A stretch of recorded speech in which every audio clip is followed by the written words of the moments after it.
ተወድጃለሁ በፍቅሩ መሰከረልኝ በቃሉ። በቅድሚያ ጄሪ ወርቅነህን እንኳን ደስ አለሽ እንኳን ለዚህ አበቃሽ ለማለት እንወዳለን። ጃራ ተስፋዬና ጄሪ ወርቅነህን እንግዲህ በዚህ በሶሻል ሚዲያ ላይ በተለይ በቲክቶክ ላይ በጣም እናውቃቸዋለን። በዚህ በሶሻል ሚዲያው ላይ የራሳቸውን የሆነ ኮንተንት ይዘው ከመጡ ጥቂት ምርጥ ኢትዮጵያውያኖች መካከል ናቸው። ወደ ልጅነታችን እንግዲህ በእነሱ ቪዲዮዎች እየተመለስን ብዙ ተዝናንተናል። ብዙዎቻችሁ የእነሱን ኮንተንት እንደምትወዱ ተስፋ አለኝ። ታዲያ እንግዲህ ጄሪ ከሰሞኑ ከወለደች በኋላ በጣም ብዙ ኮሜንቶች፣ ብዙ አስተያየቶች ሲሳለቁባት በእሷ ዙሪያ እንግዲህ ብዙ ሲጻፉም ተመልክቻለሁ። ይህ በጣም አሳዛኝ ነው። ከወለደች በኋላ የተነሳቸውን ፎቶ በመመልከት ብዙ አስተያየቶች ነው እዛ ላይ እየተሰጡ የሚገኙት። ብዙ ሰዎች እንግዲህ ሲወልዱ ትንሽ የኪሎ መጨመር ያሳያሉና ይህንን በተመለከተ ደግሞ በተለይ ሴቶች በዚህ አቋሟ ሲሳለቁባት ጸጉሯንም በመቆረጧ ወይንም ጸጉሯ አጭር ነው እንደምትመለከቱት፣ እሱንም በማስመልከት ብዙ አስተያየቶች እንግዲህ ደስ የማይሉ አስተያየቶች እየተጻፉላት ሞራሏን እየነኩት ይገኛሉ። በእርግጥ እሷ ጠንካራ ሴት ትመስላለች። በቀላሉ በእነሱ ሀሳብ ተስፋ የምትቆርጥም አትመስልም።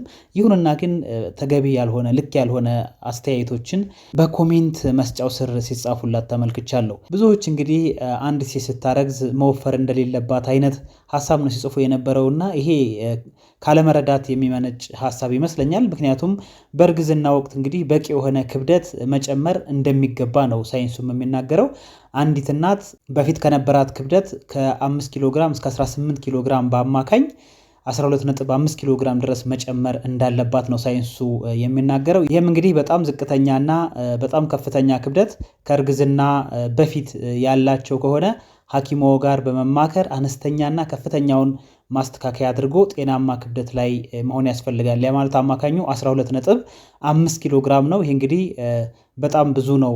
አንድ ሴት ላይ ሊታይ የሚችል ሊታይ የሚገባም ውፍረት ነው ብዬ አስባለሁኝ።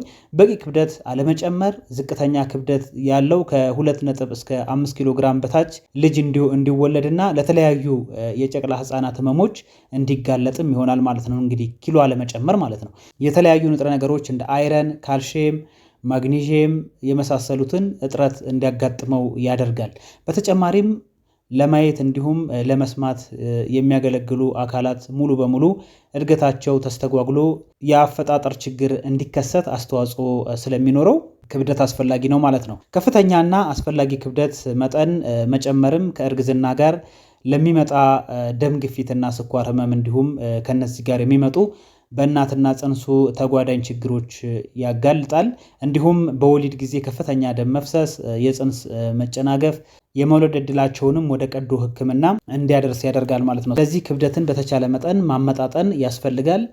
አለመጨመርም ከመጠን በላይ መጨመርም ልክ አይደለም። በእርግዝና ወቅት ሌላው ማወቅ ያለብን ነገሮች አሉ። በቂ የሆነ የጽንስ ክትትል ማድረግ እንደዚሁ አስፈላጊ ነው። አንድ ሴት ማርገዟን ካወቀች ቀን ጀምሮ ተገቢውን የእርግዝና ክትትል ማድረግ ይኖርባታል።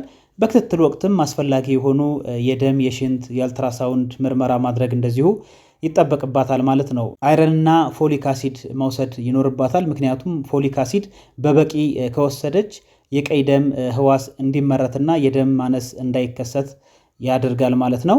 ፎሊክ አሲድ በበቂ ከወሰደች ህፃኑ ላይ የነርቭ ዘንግ ክፍተት እንዳይከሰትም ይከላከላል። ፎሊክ አሲድን የሚይዙ ምግቦች እንደ ብርቱካን፣ ወይን፣ ፓፓያ፣ ጎመን፣ ሩዝ፣ ባቂላ፣ ስኳር ድንች፣ እንቁላል፣ ዳቦ እነዚህ ፎሊክ አሲድን ያካትታሉ ማለት ነው።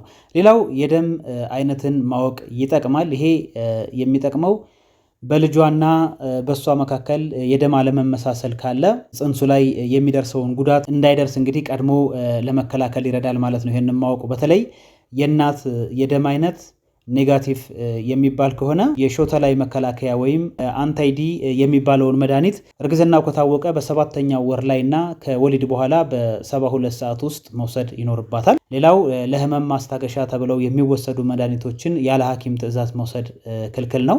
በተለይ በመጀመሪያዎቹ 16 ሳምንታት የእርግዝና ወቅት የህፃኑ ዋና ዋና የሚባሉ የሰውነት ክፍሎች የሚፈጠርበት ጊዜ ስለሆነ ጽንሱ ላይ ጉዳት ሊያደርስበት ስለሚችል መጠንቀቅ ያስፈልጋል።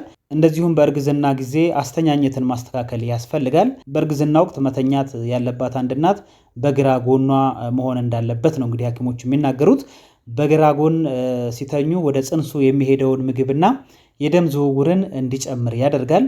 በጀርባ የምትተኝ ከሆነ ግን በተቃራኒው ወደ ልጅሽ የሚሄደው ምግብ እንደዚሁም የደም ዝውውር ሊቀንስ ይችላል ማለት ነው። ሌላው ምግብሽን ሳታበሲ መመገብ እንደሌለብሽ ነው የሚነገረው። በእርግዝና የሚከለከሉ ምግቦች ብዙም የሉም። እንደውም ጤናማ ከሆኑ ማለትም የበሰሉና በንጽህና የተዘጋጁ ከሆኑ ከሁሉም የምግብ አይነት እናት እንድትመገብ ነው የሚመከረው።